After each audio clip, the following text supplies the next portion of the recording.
Well, and welcome here. And we're here at Holistic Investments, and I'm your host, Konstantin Koglin. And I'm delighted to have here a very special guest, Dmitry Buterin, who's a serial tech entrepreneur and a person with very deep philosophical views, which I'm very excited to explore and to discuss. Not an easy topic today, and I want to notify that it's not going to be a traditional conversation about tech or investments. We will open our hearts. We'll talk openly about the burning issue, which is happening with a war with Ukraine and with Russian invasion, and talk about different aspects of and views. So, hi Dmitry, and I want to start. Hey, Konstantin. Yeah, I want to start from you telling the story. Where were you born, and what? Because I know you were born in Russia, and I want to hear your story. Right. What was your experience of Soviet Union and transition? Yeah, I was born in the Soviet Union in part of the Soviet Union called Chechnya, in the city Grozny, on the south of Soviet Union, and that's where I grew up. And growing up in the Soviet Union, it was fascinating, looking back at that. A lot of indoctrination. And basically, by the time I was a teenager, it was pretty clear that this indoctrination, you could see how fake that is. But it was still deeply embedded in so many aspects of life, right? And then I left Grozny, I went to Moscow, I went to university, I studied computer science. And then I started my first business, and basically, which was in high tech and software engineering. And I've created a number of businesses. I moved to Canada 22 years ago, just about the time that Putin came into power in Russia. So about that time I moved to Canada. I've been living here in Toronto ever since. And it's really fascinating to observe so many things happening in my own life, looking at my own eyes, the existence of the Soviet Union, falling apart of the Soviet Union, invention of internet, birth of Russia, creation of the blockchain, and I have a front seat because of my son who created Ethereum, and now observing this unimaginable tragedy and crisis that we are seeing, the invasion of Russia into Ukraine.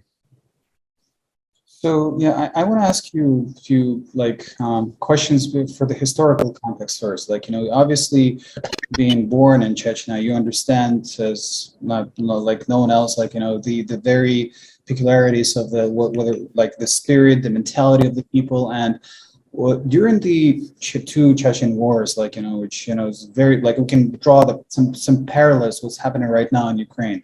Can you compare what was it for you, and how do you see the Russian government acted back then, and what is happening right now? Right. Yes.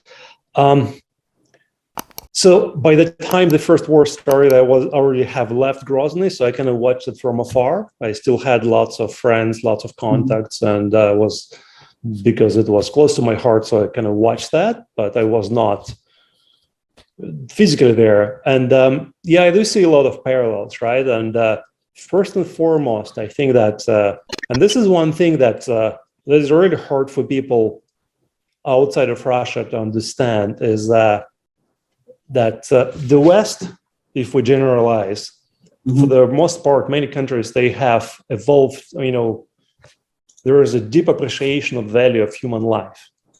And in Russia, that has not been the case back then. It's not the case still, right? So when the war has started, right, so Chechnya had about half of their population, the ethnic Chechens, the locals, and half of the population were Russians who've been living there for a long, long time, like my parents.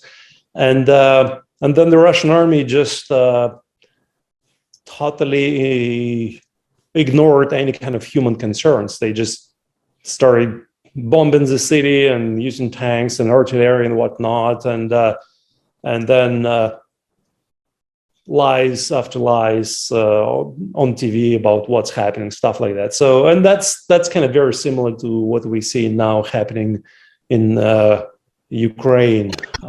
So yeah, I would say that's the biggest thing, is the disregard for the value of a human life, right? And I think that, and the tragedy that we're observing, I'm also sensing that this can be a very powerful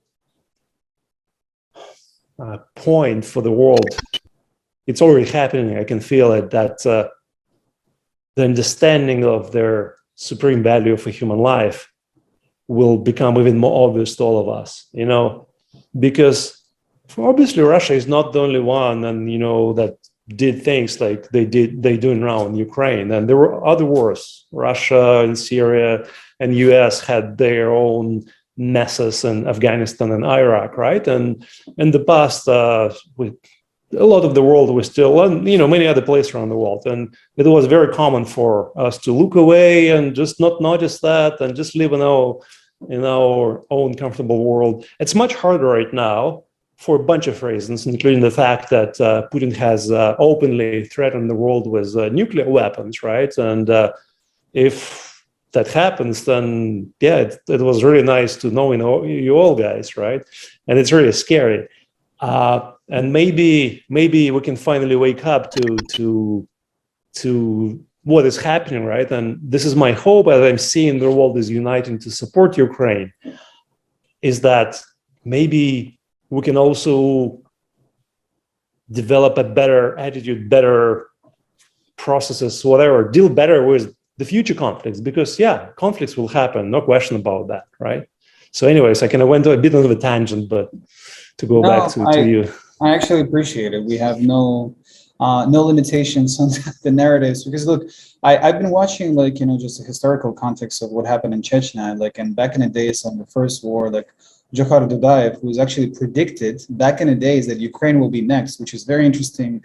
That not many people actually remember that, like, and he was a very wise person, and actually was a real patriot, like, of his country. Yes. And he was assassinated for being a patriot. And as you mentioned, in a lot of places in the world, I mean, obviously for me, as someone who was born in Kyiv, this is very personal what's happening there, right? But I do agree that if for any human being who has like empathy, like, we cannot just disregard, say, oh, you know what, the things that are happening in Syria or Iraq are less important than it's what's happening in Ukraine.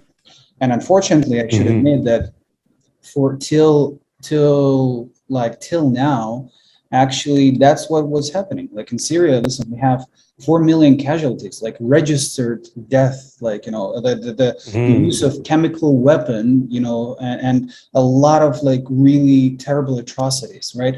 And, the world was somehow silent. Obviously, there were resolutions of like, national assemblies, like, NATO or other, but they didn't work. Okay. So people closed their eyes.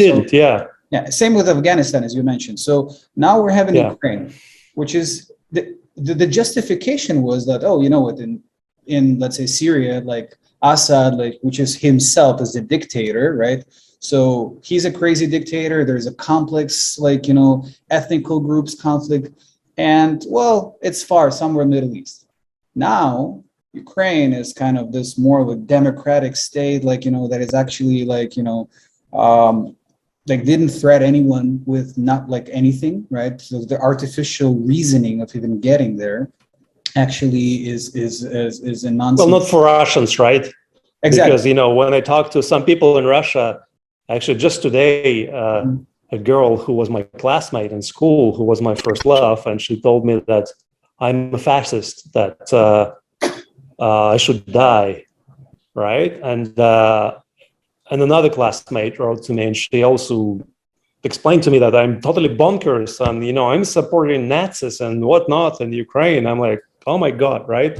And the thing is, like, I know that this is the reality, and that reality did not happen like this overnight, but it's been built over the years, right? Because I've been watching the path Russia took in the last 22 years, and it's been,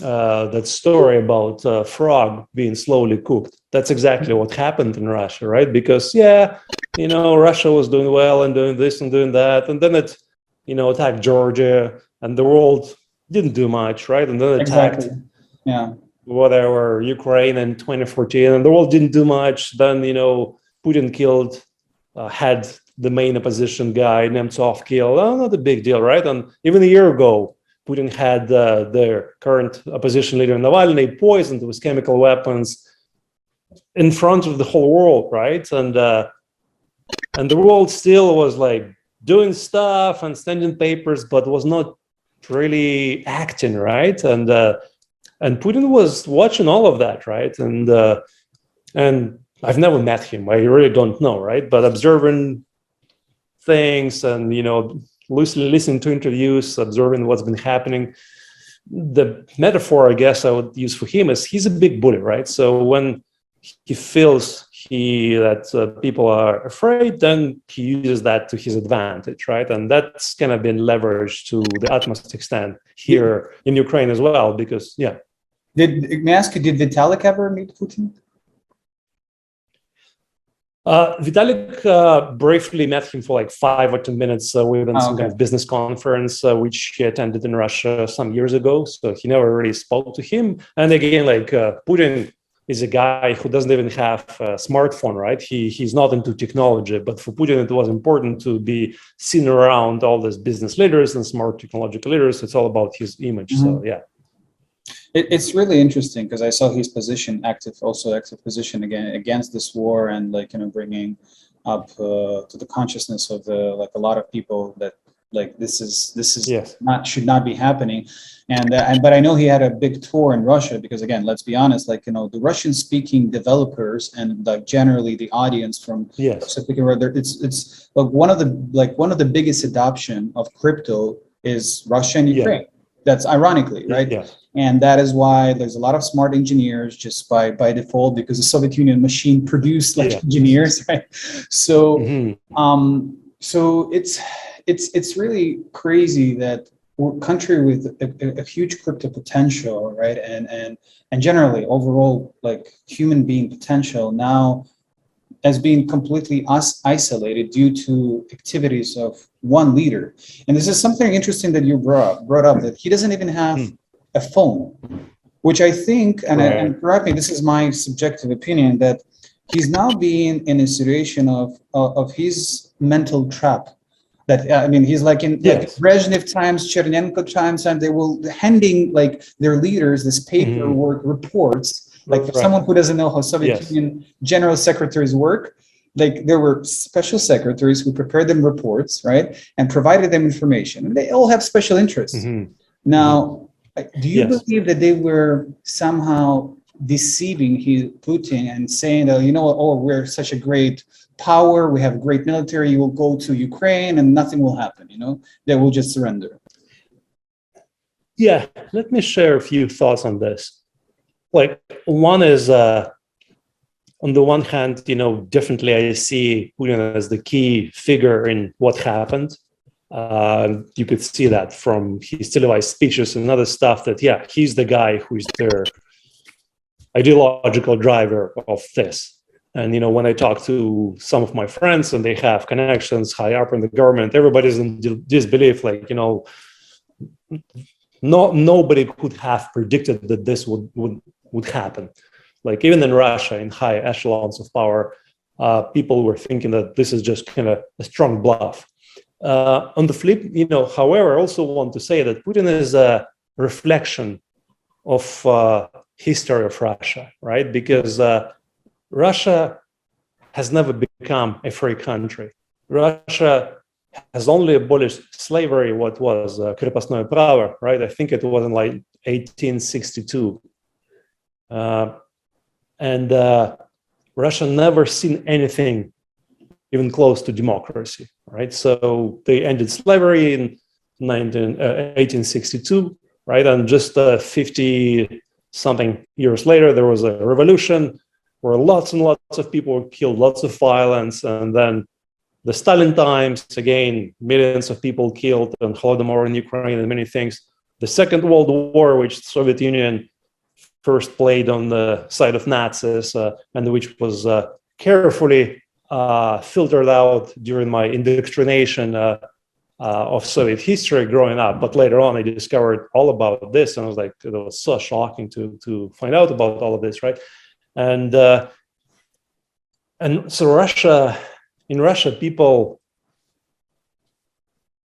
grow up with a lot of pain in them, a lot of fear, and violence and aggression is a very common escape for a human being. When you live in extreme fear and you trying to deal with that, then kind of one of the strategies is you trying to be violent, you become very aggressive, trying to somehow control the world to get rid of your fear, right? So Putin is a product of this environment, and people around him who have been directly benefiting from his rule, people who are indirectly benefiting from his rule and supporting him, right? And then also all the people who've been really masterfully using propaganda to play on the same themes, right? Because again, when you have people who have never been truly free and full of fear, then it's much easier to sell them stories like, oh, that scary NATO is getting close to your borders. Oh, Ukraine is developing nuclear weapons, chemical weapons, they're going to like all kind of bullshit. Because again, when you're scared, then your fear is always trying to find the reason, like, why am I scared? And it's trying to find that reason somewhere outside, right? So whenever you find the story that's plausible, that kind of connects with that fear, then your human being is like, oh, finally I found the reason. I feel so scared, I feel in so much pain. It's all because of NATO. And if we deal with those bastards, then I will be happy and whatever, right? Yeah. So the story of fear, the story of greed, the story of violence, all of that, that's the psychological structure of humans in ex-Soviet Union and this whole region, right? And that is really the big reason behind what we are seeing happening right now. So basically, what you're saying, if I can summarize it, if there's no harmony inside, you're starting to search for external reasons instead of trying to find something within like yourself or within your own country where you can improve things. And I mean, it happened historically, like interestingly enough, like a lot of times with Russia, like even like Nicholas II attacked Japan also because his country was in a very dire condition. Like back in the days, economically, it was a disaster. And like 1904, like if people were desperate, they were poor. And he's like, oh, by the way, well, let's go just like conquer some country to cover up like, you know, what's happening inside the country. And many times that happened, but here's another thing, like what I'm just curious to hear your opinion that like there's a lot of speculation that he's basically we're trying also ideologically to rebuild Russian Empire or whatever we call it, not even Soviet, closer to the empire to showcase the importance that, you know what, Kiev, Rus, that's now the center. There's no other logical reason. All this demilitarization, denazification, those are like crazy excuses which are... We don't do things for logical reasons. Logical reasons is our story of how we explain things, but things are not happening this way. And also, I did not finish answering your previous question, but just to comment, I do think that people around Putin over the years have created this atmosphere. I mean, they created an atmosphere that he wanted, right? And he's the guy who hates dissent. You can see that he never been in like public debates, right? He like whenever you can see him in some very rare occasions when he's speaking in public and somebody objects to him, he's really flips out, right? So he's always been living more and more in his own bubble, right? And just kind of carefully, you know, subconsciously we select for what we want. And that's exactly what happened. Like, you know, people around him over the years realize that if they bring bad news, then they suffer. So they try to bring him good news, right? And given their astounding, unimaginable level of corruption that's been present in Russia pretty much always, right? And that's the saving grace of what is happening, right? Because again, the analogy, there are so many analogies between what is happening now, what happened in the Nazi Germany. And the saving grace of this is that Russia is a paper tiger, you know, and yes, it has lots of money, lots of other stuff, lots of smart people, but it's not a technological power, you know, like, and it's fully corrupt, fully through all of its institutions, including the army, right? So yeah, there is no doubt in my mind that all the people around Putin had this ambition, and I'll talk to that too. And, you know, okay, you want to be this great leader who unites again this Russian empire, and then people around him, they're like, yeah, sure, yeah, this is we can do this. We have powerful army, and those stupid Ukrainians, they are weak. They have all kinds of stupid stuff there, blah blah blah, right? So, and then reality at some point, however complicated our story, or how strong it is, it faces reality, right? And about Putin too, like I also, in terms of psychology, right? Like when you look at his behavior and other things, my guess is the last 2 years of COVID times, that's been also part of what's been affecting him, right? Because looking at his meetings, when he's meeting up with people over this long tables, right? Like 10, 20-meter tables and stuff like that. Mm-hmm. And the fact that he's been sitting in a bunker for the bulk of their last 2 years and all those other details, you can see that this is a guy who is deeply paranoid and a lot of fear, right? And again, like, so here's a guy who's very scared and his mind is like, okay, what is the reason for my fear, right? And it's trying to, that's how human psychology works. So we're trying to find the reason somewhere outside, right? And this is the guy who found that reason in NATO and Ukraine and whatnot. And given, also kind of wanted to comment a little bit, right? Putin came into power in the end of 99. And it's been after about 10 years of Soviet Union, very painful times for people in the Soviet Union, because Soviet Union fell apart, the whole economy just disappeared, huge inflation, unemployment, wars in Chechnya, all kinds of stuff, right? So, and we also know that things in the universe, whatever we're talking about, when they go down, eventually they go up, right? So after 10 years of this really painful stuff, it just happened that he came into power when Russia was coming out of this really deep dive, into really hard times, right? So for the first eight years of his presidency, well, the world started to trade with Russia. Russia is recovering. We created all this economic dependencies, all of this collaboration. A lot of good stuff is happening, right? And again, human ego, the way it works, we always try, when stuff is happening around us, then we always associate it with ourselves, right? So there's no doubt for me that the Putin ego is then like, oh, it's all me, I'm the savior, right? Oh, and then some people start to criticize him as like, who are those idiots? They had some people beaten up and eventually some people killed, right? And in the meantime, because of the way the whole country is governed and all of the corruption of the stuff there, that initial growth started to stall, and then for his ego over time, it's like he cannot accept that he's actually one of the big reasons behind this, right? So then he is always looking for, who do I blame for this, right? And what do I do to prove to myself and prove to the world that I am this strong, powerful leader who is doing something awesome for Russia, right? So I think that the story that he's been believing now for a long time is that he's this great leader who is destined to bring Russia to greatness, and instead he has brought Russia to total ruins now, right? Yeah. And within just a matter of a couple of weeks. I mean, Russia was before that not having a great time with their economy. Listen, the economy was less than New York State economy. So we're not even talking about the United States. People can talk whatever they want about Cold War, but Russia was never strong in the current state, right? It was never strong. It was super dependent on technological advancement of the West. Now they're cut off from SWIFT, Visa, MasterCard, Apple Pay, a lot of vendors all over the world. And their only hope is to get out of money from their country is crypto. So now another thing which I want to touch upon, Biden actually today signed this treaty, whatever. We'll see exactly what it means, but they basically an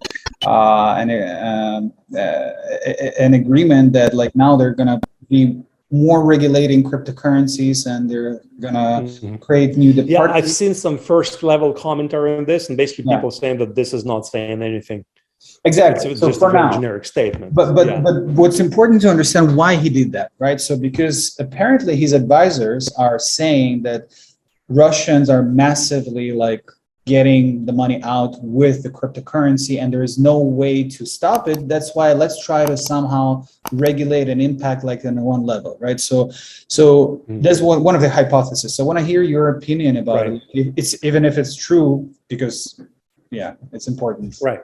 Yeah. And again, like I'm just a guy. I'm not some kind of geopolitical expert or anything like that. So what I'm sharing is just my own personal opinions, whatever they're worth, right? And in the current picture, also we have to in Russia at least, it's being sold to the publics that the West has is sanctioning us, but we still have friends in India and China. And we will be fine because that's where production is happening anyway. So China and India will be supplying all the stuff we need. We'll be building all the stuff we need, blah, blah, blah. So Russia, kind of, that's the current story being sold to the public. And I don't know much about, enough about geopolitics to kind of know whether how that's going to play out. And I also want to comment on the fact is that right now, obviously, there's no doubt is that their number one priority is to stop this war with any and every means possible, right? Like the horrors of what's happening. Like just today, they bombed again another hospital in Ukraine, and like maternal.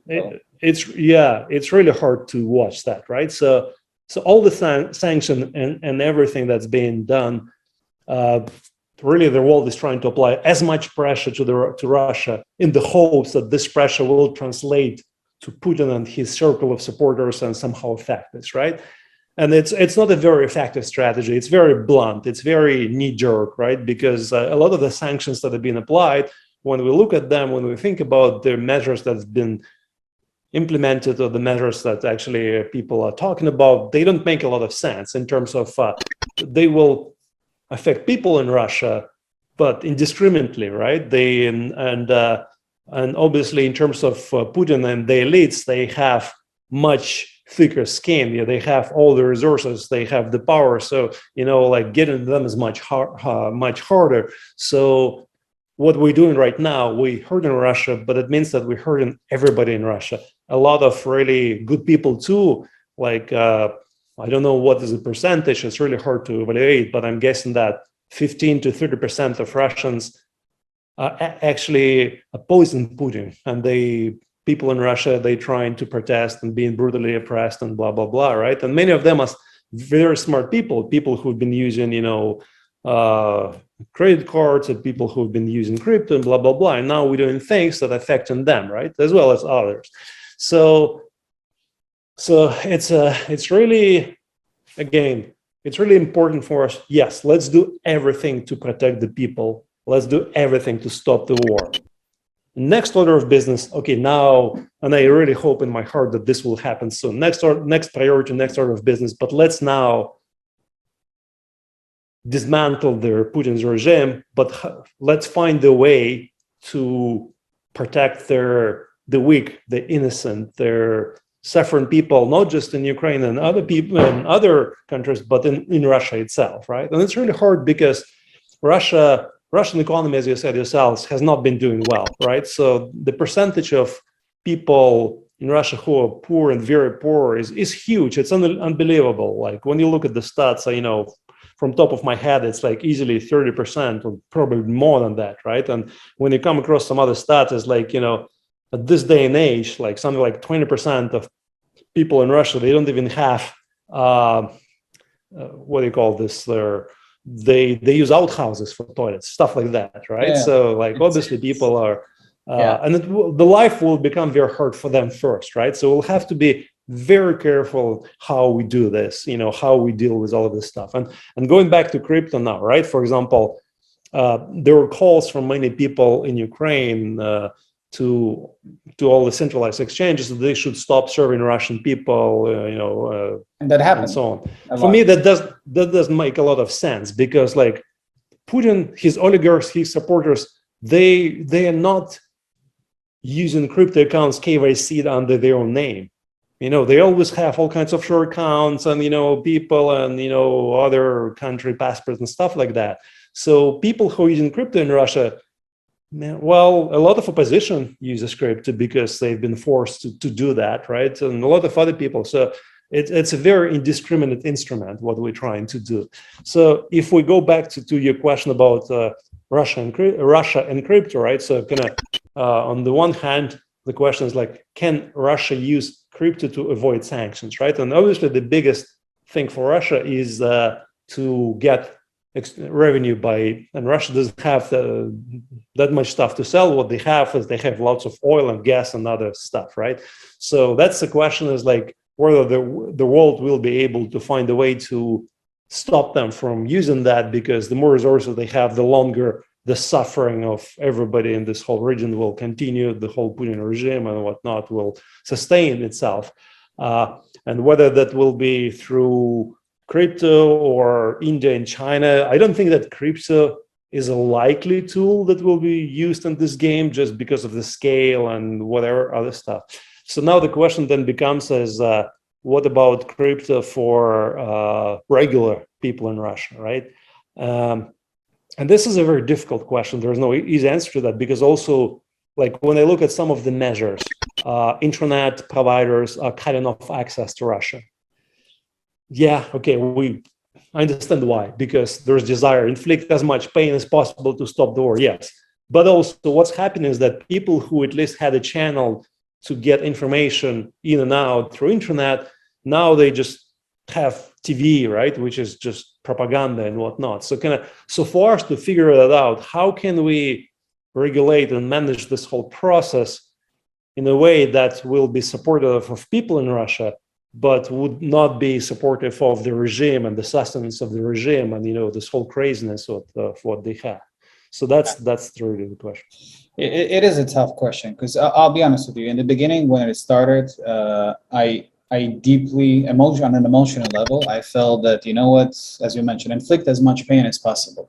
Why? Because there was this feeling of blaming people. Like, listen, majority of the 60%, there was a recent poll, like there's actually people who are, I'm sorry to this comparison, but I think they're zombies who actually support him. And I spoke to those people online who, from a normal person that I knew, several, like maybe 10 years ago, I now speak to a person who's actually just like broadcasting, like as if he was given a paper, like, a script. He's broadcasting exactly what. Where have you been 8 years ago in Donbass and blah, exactly. blah, blah. And this is really, really sad, because, you see that this propaganda still works. Listen, Goebbels will be proud of Putin. Yes. Like, he actually manages to do it. And look, it's unbelievable. It's unbelievable what they managed to do. And he closed Twitter now. He closed like YouTube, LinkedIn, and Facebook. So you're right. Like now what happened, like, even the tools, the means, technological means that will trying to provide alternative opinion of mothers to mothers from their children who were participated in war, and they're like they're being told, oh, I was sent for training, I didn't know where I'm going, and I'm sorry, like, we're killing civilians here, we're not supposed to be here, please send this message to all the other mothers. And now they have a limitation how to do that. So it is challenging. And I also want to listen, I spoke to a lot of rational, as you mentioned, bright people who are trying to oppose, who are going out on the street with an understanding that they're going to be thrown to this автозак, I don't know how to translate it, like whatever, the bus. My friend today, he just messaged and he said, I went to protest and been brutally beaten. They broke my tooth. They broke 2 of my ribs. They damaged this and that. Yeah, this is what it is. But on the other hand, like, for people who, going back to Ukrainian side, for people who are afraid to do that, I just want to say that, you have to also understand, God forbid, you would need to experience when your grandmother, your father, your mother are being bombed. Yeah, no question about this. Yeah, there's no comparison. You cannot blame them. Yeah. So you have to also. They are in extreme pain, and my heart goes out to Ukrainians. If I really respect people who are going out, to be honest. And then the other side is silence and indifference. So that happened. That I saw also in crypto community. It was very interesting. Like where we see now, Yes. it's split. We're talking about the values which are libertarian, so to speak, where people supposed Right. to kind of work with decentralization. There's no central Yes. authority should go away. But we can see that, as you mentioned, crypto has become very centralized and it's being controlled by certain powers, right? And then people who were supposed to be neutral and kind of use the technology for the greater good, they also express what they see, like, you know, and say that, you know what, we don't need you, you idiots, like, you go to where you are, like in terms of Ukrainians, like we're trying to even address the issue. So my question to you is probably, what do you think is a reasonable solution here, right? Obviously, decentralized technologies can help only so much, right? And people are raising charitable organizations. $50 million was raised for Ukrainian government in few days, which is amazing. Like, you know, I know that Vitalik donated, I know Gavin Wood donated, a lot of great names from crypto donated, and this is a huge respect how we can become unified. But imagine centralized exchanges are banning people in Russia, and the way from the people I know, they do buy crypto OTC, basically from the streets for cash. Yes. Now, what do you think is going to happen next? Like, you know, with the situation in both in Ukraine and Russia. Well, I think that my personal guess is that all of the events that are happening right now, they will accelerate our adoption of crypto for many different reasons, right? Because people in Ukraine, they have seen how efficient it was in getting support, getting donations, you know, like I'm in this group chat with a whole bunch of crypto people, and they're doing so much awesome work, you know, using crypto to fundraise, to send money here and there, to support, you know, their local defenders, stuff like that, whatever. So that's one kind of angle. Then people in Russia, they've been cut off from the outside, but again, humans are like water, right? They always try to find a way, and crypto is one way that's unstoppable. So yeah, centralized exchanges, yeah, you know that in crypto you don't really need centralized exchanges. It was more convenient for many people, but it's not like you really need them. And for most people, that's becoming now for people in Russia, it's okay if you cannot use centralized exchanges, but you can still use all the crypto functions, right? And then for many people around the world, this whole situation is oh wow, they did this. So it's just like a reminder, like you know that saying, not your keys, not your coins, right? So that's a good reminder of this whole thing. Like, okay, if you keeping your crypto through centralized exchanges, then they are at risk. Like anything centralized. Mm-hmm. So I think that there is more awakening now to the fact that oh yeah, that's why decentralization matters, right? And to give you one example too is like for example Solana, right? So Solana, another attempt to be a leader in crypto, and they've done reasonably well, but they sacrificed a lot of decentralization to achieve what they have achieved, right? And it would be very easy for U.S. government, if Solana would be somehow involved in the current thing, right, to just basically stop them, right, because of how centralized they are, their servers, their teams, and stuff like that, right? So it would be much harder to stop. Well, it would be impossible to stop Bitcoin or Ethereum in this way. But yeah, can they stop Solana? Yeah. Can they stop something like BNB and whatnot? Probably, right? So I think that current events will actually drive further adoption of crypto. And yes, it's like it will continue this. We will continue this cat and mouse game, because any and every technology will always find all kinds of uses that society currently considers to be negative and positive, and but it's technology evolution is unstoppable, right? And for me, it's always it's not really like trying to find technology doesn't make any sense. You know, let's focus our efforts on the actual problems, right? Because we humans, we always trying to kind of, we're always trying to find a way to be safe. It's like when 9/11 happened, and then all kinds of KYC and AML and blah, blah, blah. Life has become so much harder for doing all the basic things with banking and this.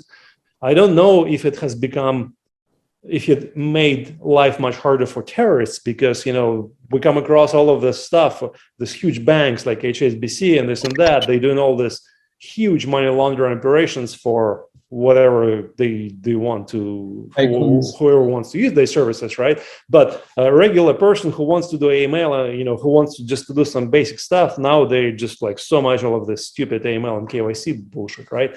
And the same thing is here, right? Like, you know, we humans, we try to like, oh, can we find some magic solution that will stop bad guys using this technology? No, the answer is no, right? So let's not try to fight the windmills, but I think that if we can focus on the actual problems, underlying problems, right, and really deeply think about this, and it's really hard, right, because then we again get into politics, right, and in politics, it's not about achieving stuff so much, but it's really about looking confident, looking like you're achieving stuff, and it's all about appearances, right? And for me, that's my other hope that, and we have not seen that happen yet, but I think that this is one of their next big frontiers for crypto, is to increase transparency of politics and to reduce the feedback loop, right? Because the current democracy, the way it works, you elect this guy, he gives you a lot of promises, then he does who the hell knows what for 4 years with very little oversight, and then you elect a new guy who gives you new promises, right?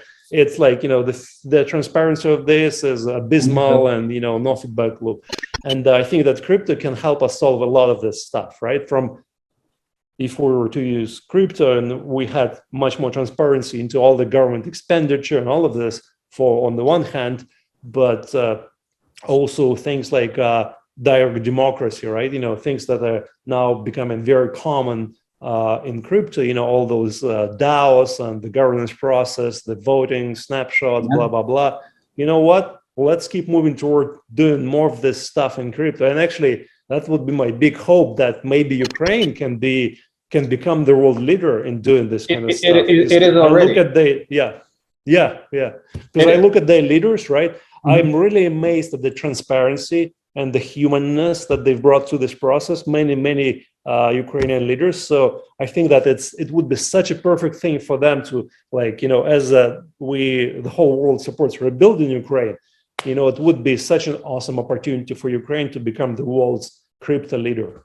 I actually want to advertise a little bit of Ukraine in this context, because Ukraine is number 4 in adoption in crypto in the world. Ukraine has one of the largest blockchain engineer hub in the world. About, if I'm not mistaken, according to the last report, 160,000 qualified engineers, blockchain engineers, one of the biggest number in the world. Ukraine actually, the first country in the world that actually put on blockchain documentation, like, you know, like passports, like, you know, that it's the first country in the world that actually on a national level accepts digitized version of your passport, the same as a paper version, right? And driving license as well. So you don't no longer need to carry the, like, you know, the paper version, like, you know, you have it on your iPhone. That's enough. So there are a lot of beautiful innovation. They have the Ministry of Economy and, you know, and transformation, and, like, you know, I mean, you've seen this, Mr. Fedorov, like, you know, he actually was contacted by Elon Musk also, like, with, you know, this the provision of Starlink and other, like, there's no doubt in my head whatsoever that Ukraine in 5 to 10 years, when it's going to be over, it's going to become the next Switzerland, but better, like, in terms of adoption on technology and everything. Now, and this is, I'm not even exaggerating. I can see that, like, realistically happening. Like, people will come back, hopefully, and people will feel, once they will feel safe, this Putin regime will fall. And I don't want to speculate how it will fall, but I believe, like, there's so much negative energy that's attracted that it's inevitably will fall. But my question is inevitable now. I want to ask you just, what do you think is going to happen also now, right? You know, because this is like the question that we're not geopolitical, like, an analytical guys. So I prefer to talk about certain practical issues. For example, even for people who are in Ukraine right now, the banks are not working perfectly, right? So you can buy crypto, but there's certain limits. The country in the state of war, there's not enough cash in the banks. Yeah. You cannot even cash out. So crypto in this context actually brings great transactional value for paying for services. That's how a lot of charitable organizations are using to buy humanitarian aid, to buy a lot of things. And so this is one side of the coin. So the second side, I want to speculate here a little bit, and I want to pick your brain. So Russia so far with Kazakhstan are one of the top two mining countries in the world. We're talking about Bitcoin and Ethereum. I'm not sure about others, right? So because of the fact that you cannot purchase, there's limits to purchase crypto on centralized exchanges, do you believe that people will start investing more into mining to be able to somehow get crypto? Because there's not a lot of investments they can do right now. Stock market is dead. I mean, from my perspective, mining is a dead end because Ethereum, the current plan, and it's been going really well. The current plan is that Ethereum will go from proof of work to, which we refer to as mining, to proof of stake within the next, let's say, 4 months, right?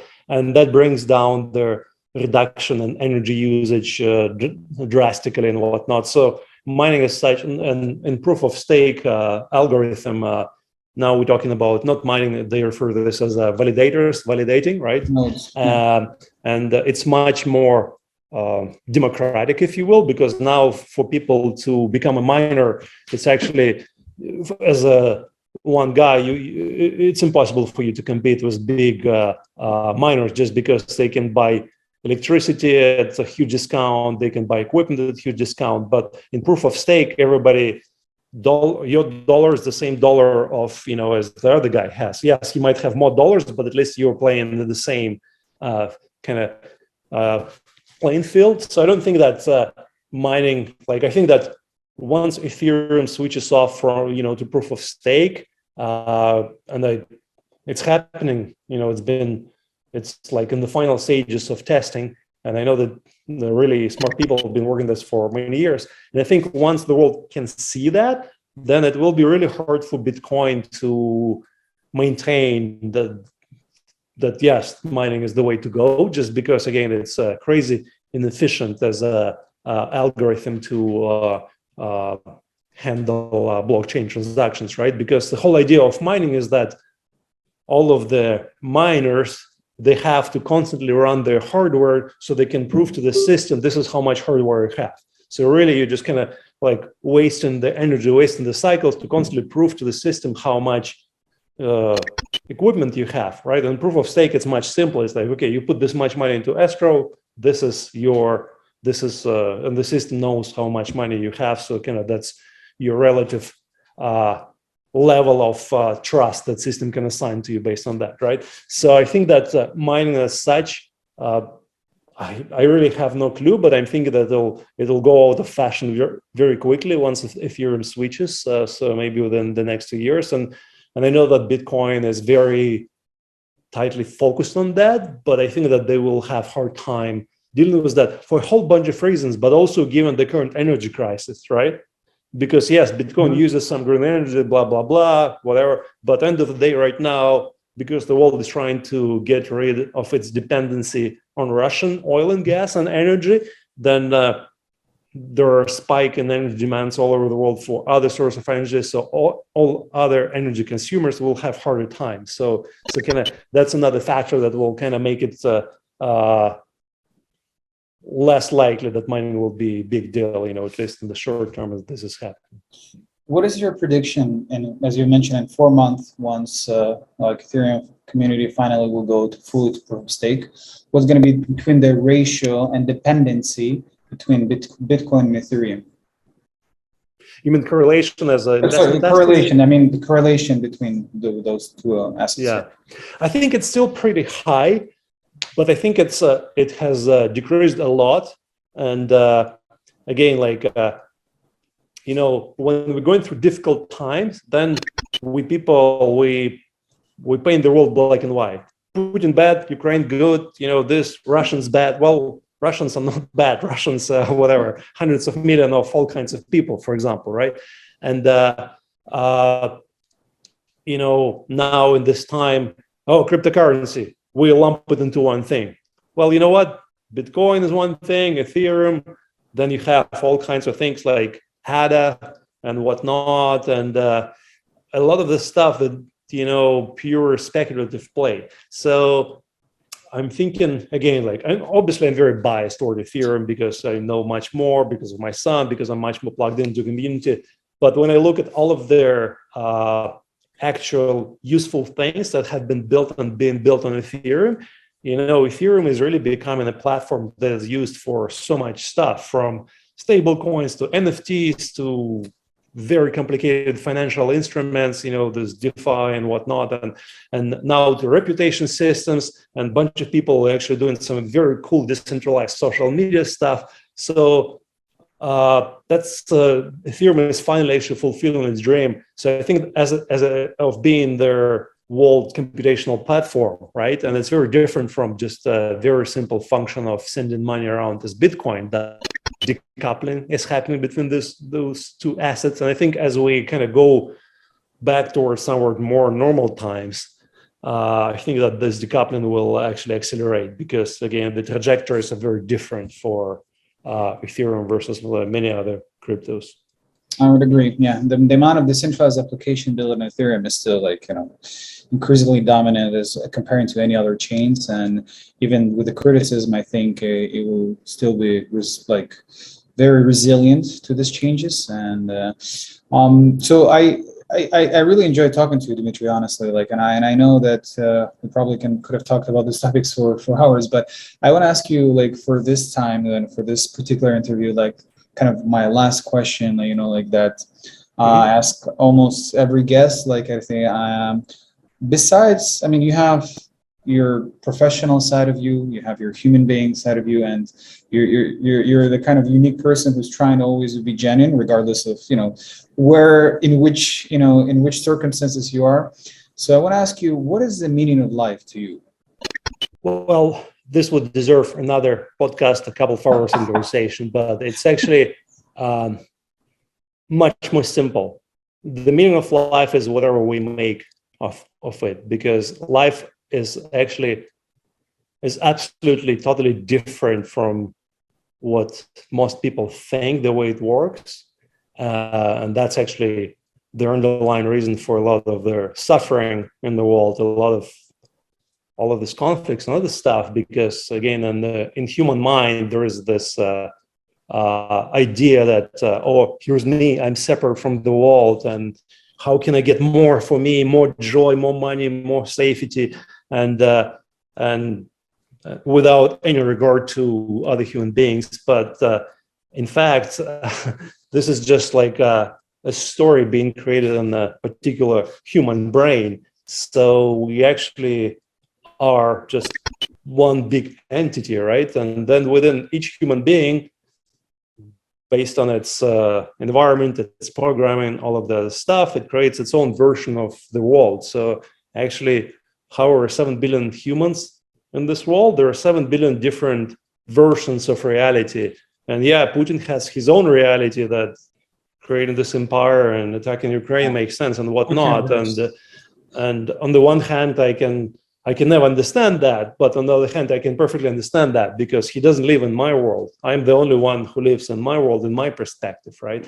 And the thing is, when we stop searching for the meaning of life and we observe, the intrinsic human nature of what we are, it's all very simple, because life is really, it wants to live, it wants to evolve. Life is full of compassion. Life is full of creativity. Life is if you look at children, you can see more of what life is really about. It's really about investigating and creating and having fun and giving people hugs and sometimes crying and just being human, So it's not about some complicated stories of, oh, we're going to get there, we'll get to all kinds of cool stuff, and they're amazing humans, from Elon Musk to Vitalik to other wonderful human beings who, in their pursuit of curiosity, creating, building new frontiers of life here, right? But again, like the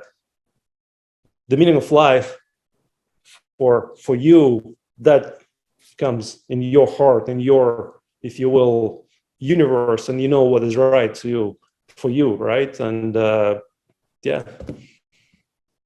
No, it's beautiful. I mean, you're right. It's everyone has their own answer, but I appreciate that you provided yours, and I really hope that this war will end soon, and we're just gonna restart a normal way of things, and started asking the right questions. Started asking questions about the meaning of everything that is happening, and starting to rethink our interactions between not only the countries and all this geopolitical, BS in my opinion, but about human beings, right? How do we make sure that this historical context that are repeating itself over and over again will somehow teach us something? Yeah. Right?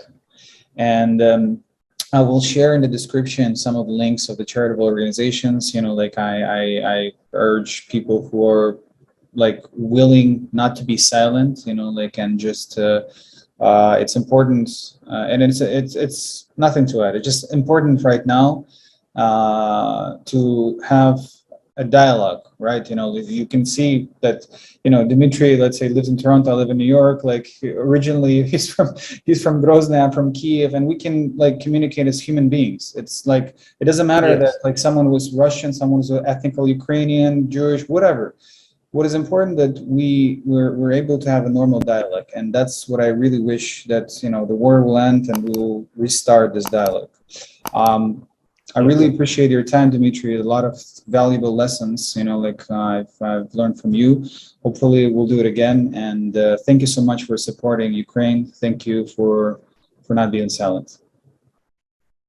Thank you, Konstantin. It was really good to talk to you. Yeah, the war will stop. It will.